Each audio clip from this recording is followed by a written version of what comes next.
这个这个白带怎么卖？100呀，一个吗？白带这个200，这个160。May buli na. 話你白帶嗰個係100.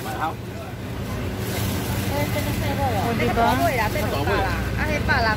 ganda ng ano, ang ganda ng pangkilaw, bulilaw. Wala pong masyadong magandang isda.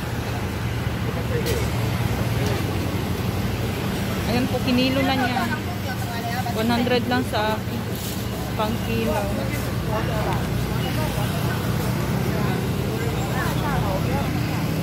Ayan o, haba ng isda. Ito ko po alam ng klaseng isda yan. Pero yun po na ano talaga ako.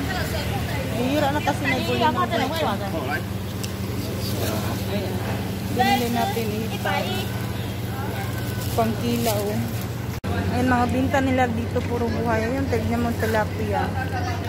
Buhay pa. Palaka. Ayan ang palaka. Nakikita nyo ba? Ayan, mga buhay pa. Tignan mo. Mga buhay pa siya. Tilapia talaga. Ang laki. Ito palaka. Ito makikita ba? Ito palaka. Ayan po siya. Yung ulo. Yung papa ko niyan, yung ulo paisan. Lagay sa dahon ng saging. Ayan, kunti lang na. Ayan po yung kinilaw natin. Hindi ko pa na mix. O diba, wala na po siyang ulo.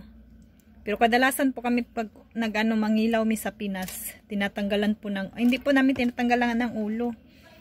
Tapos pagkain, tinatanggal ko yung ulo. Tong papa ko ang magkuha ng kuhanin niya yung ulo, yung mga buto, yung mga inanuhan namin. Kasi nga paisan ang tawag doon, ilagay sa dahon ng saging, tapos lami. Tapos ayun, alugbati na may itlog. Try natin. Oh, kain na.